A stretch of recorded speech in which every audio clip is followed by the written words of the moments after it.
I'm Sue from the UK, and this is my Hooping Idle entry. This is my garden where I hoop in the summer. At the moment it's a bit muddy, but it's a great big space to play in, which I love. A view of the village, there's the church down there. And here's the village hall, where I can go and practice when it's too wet or cold or inclement outside.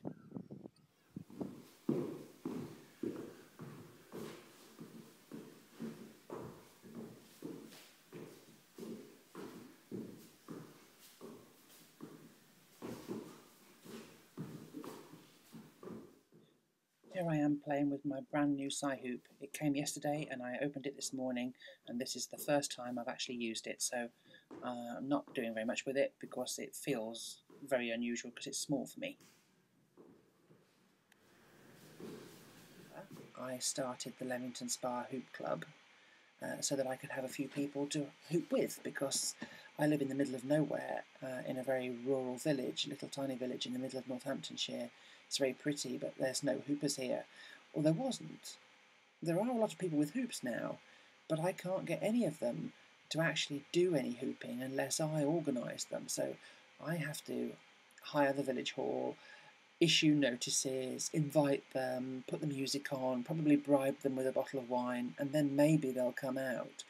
So there are a lot of hoops that I've made living in people's sheds around the village, but I'm the only real hooper.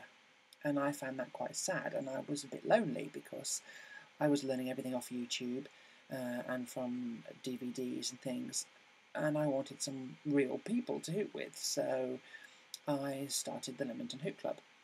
And it's a very nice place to be for 2 hours on a Saturday afternoon once a month. And this is Harriet this afternoon, just managing to do her first vortex lifts.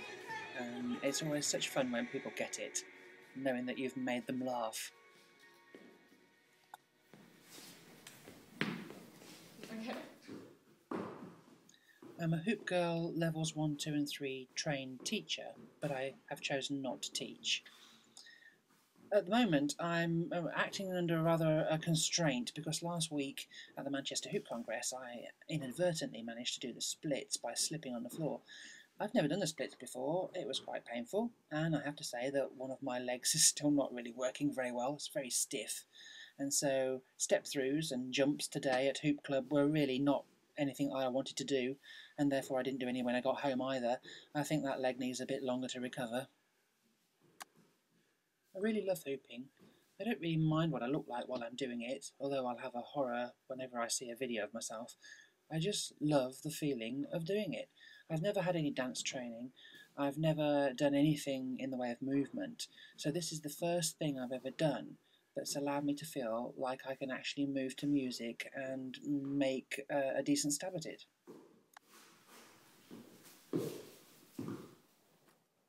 I thought it was time I gave my fire hoop a spin, even though one of the mice in our barn has actually eaten one of my wicks, but it's sort of holding together at the moment. I love the fire hoop. I love the sound of the fire. It's quite a scary thing to do, especially on your own, I think. But I think it's just worth it because of that whoosh, whoosh, whoosh as the fire spins around you. I'd really like a bit of light in the garden, though, because it can be very disorientating in the dark. So why have I decided to enter this competition? I don't think I'm the average sort of hooping idle competition entry person, I really don't. But if I can encourage other people who are perhaps slightly older or slightly less fit to have a go at hooping simply because they see that I can do it, then I think I have something to offer, and therefore maybe I could be an idol for a different type of hooper. Who knows? Part of the challenge of this will be to actually make a video and post it, because I absolutely hate seeing myself. Just doing this has been a real challenge.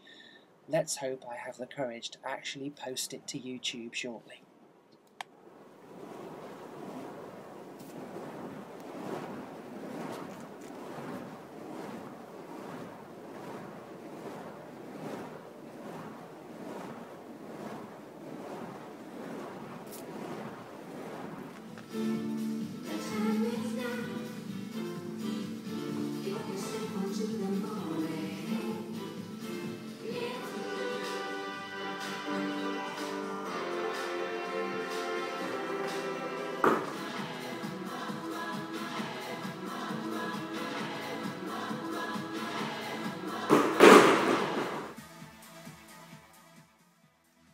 switch off that inner critic. It doesn't really matter what we look like, as long as we're having fun and enjoying ourselves. So here it is, for better or for worse, my entry to the hooping competition.